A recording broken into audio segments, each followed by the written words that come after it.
Muy buenas. Hoy nos metemos de lleno en una idea que es, bueno, fundamental. Cómo hemos conseguido enseñar a las máquinas a entender el caos de la información.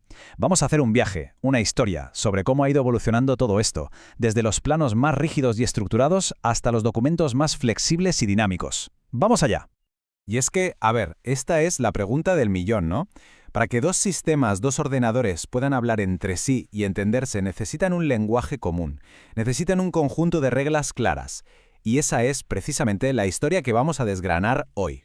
El punto de partida de todo esto es, pues, el caos, el desorden absoluto. Tenemos datos por todas partes, pero para un ordenador, al principio, no son más que un montón de texto sin ningún sentido, hasta que, claro, les damos una estructura.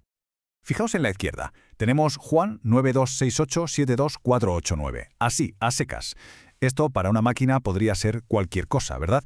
Pero, ojo, mirad ahora la derecha. Al envolver esos mismos datos con etiquetas como nombre y telefijo, pues de repente, magia. Ahora cualquier sistema informático del mundo sabe, sin lugar a dudas, qué es cada pieza de información. Y aquí es donde entra en juego la solución clásica a este puzzle, el XML. El XML se convirtió, por así decirlo, en el esperanto de los datos, en una lengua franca que permitía que sistemas que no tenían nada que ver entre sí pudieran intercambiar información de forma fiable. ¿Por qué? Porque todos entendían el significado de esas etiquetas. Claro, tener un idioma común está genial, pero no es suficiente. Hace falta una gramática, ¿no? Unas reglas que digan cómo se tienen que construir las frases para que todos las entiendan igual. Y esto nos lleva de cabeza al concepto de validación de datos. El primer intento, la primera versión de este libro de reglas, fue lo que se conoce como DTD. Era, para que nos entendamos, como un plano muy simple que decía, oye, un contacto tiene que llevar un nombre y después un teléfono, y punto. Funcionaba así, pero era, bastante limitado. Por ejemplo, solo sabía que algo era texto, sin más matices, lo que se llamaba @pcdata. Y como pasa siempre en tecnología, llegó a la evolución. El siguiente paso fue el XSD, o XML esquema, que dejó al DTD a la altura del betún. No solo es que estuviera escrito en el mismo XML, haciéndolo todo más coherente, sino que introdujo tipos de datos muchísimo más específicos. De repente podíamos decir que el campo edad no era solo texto, sino que era un número entero que tenía que estar, por ejemplo, entre 0 y 100. Fue un salto de gigante, de verdad. La precisión que se ganaba era brutal. Vale, perfecto. Ya tenemos los datos bien ordenaditos, con su estructura, validados, todo en su sitio. ¿Y ahora qué? El siguiente paso es obvio. ¿Cómo los usamos? ¿Cómo encontramos justo la información que necesitamos en medio de todo ese documento? Pues para eso mismo nació XPath, que es literalmente como un GPS para nuestros datos. Le damos una dirección, una ruta súper específica.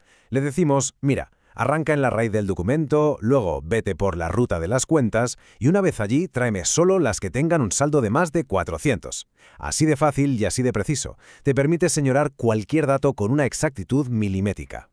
Y si seguimos con la analogía, si XPath es el GPS que te lleva al punto exacto, XQuery sería como el analista de rutas avanzado. Con una sintaxis que recuerda mucho a SQL, te permite hacer consultas súper complejas, combinar datos de varias partes, transformarlos. En definitiva, teníamos un ecosistema completísimo, muy maduro y, la verdad, tremendamente potente. Pero, y siempre hay un pero en estas historias, ¿verdad? Aquí es donde la trama da un giro, porque resulta que la mayor fortaleza de todo este mundo XML, esa estructura tan estricta, esas reglas definidas de antemano, empezó a ser también su mayor debilidad. Porque claro, de repente llega el boom de la web moderna, redes sociales, aplicaciones móviles, un auténtico tsunami de datos que no seguían ningún patrón fijo. Pensemos en los posts de un blog, los comentarios, los likes, información que nace, cambia y muere constantemente, sin una estructura predecible. Y el mundo de XML, con sus planos tan rígidos y definidos, pues sencillamente no estaba diseñado para este tipo de caos creativo. Y justo de esa necesidad, de esa urgencia por tener más flexibilidad y más velocidad, nace una filosofía completamente nueva. Y con ella, una herramienta que lo cambiaría todo, MongoDB. A ver, y esto es importante aclararlo desde el principio. Cuando oímos no SQL, mucha gente piensa que significa no a SQL, como si fueran enemigos. Pero no, para nada. En realidad significa Not Only SQL, o sea, no solo SQL. La idea es que a veces, para ciertos problemas, necesitas una herramienta distinta a la base de datos relacional de toda la vida. La mejor forma de entenderlo es con la analogía del archivador. Imaginaos un archivador de oficina, el mueble entero. Esa es la base de datos. Dentro, cada cajón es una colección, donde guardamos cosas del mismo tipo, por ejemplo, cursos o estudiantes. Y dentro de cada cajón tenemos los documentos, que son como las fichas individuales. Cada ficha tiene su propia estructura de clave-valor, y lo mejor de todo es que no todas las fichas tienen por qué ser idénticas. Y esta comparativa visual es demoledora. Se ve a la legua la diferencia. A la izquierda, la sintaxis de xQuery para encontrar algo. Es potente, sí, pero bastante verbosa. A la derecha, la misma idea en MongoDB. Es mucho más directa, más limpia, más concisa. Para el ritmo frenético del desarrollo web de hoy en día, esta agilidad no es un lujo, es una necesidad absoluta. Y con esto vamos llegando ya al final del recorrido.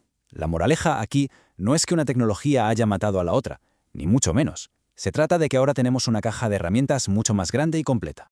La clave de todo, el resumen, es este. Cada herramienta tiene su momento y su lugar. El ecosistema XML sigue siendo el rey, es insuperable.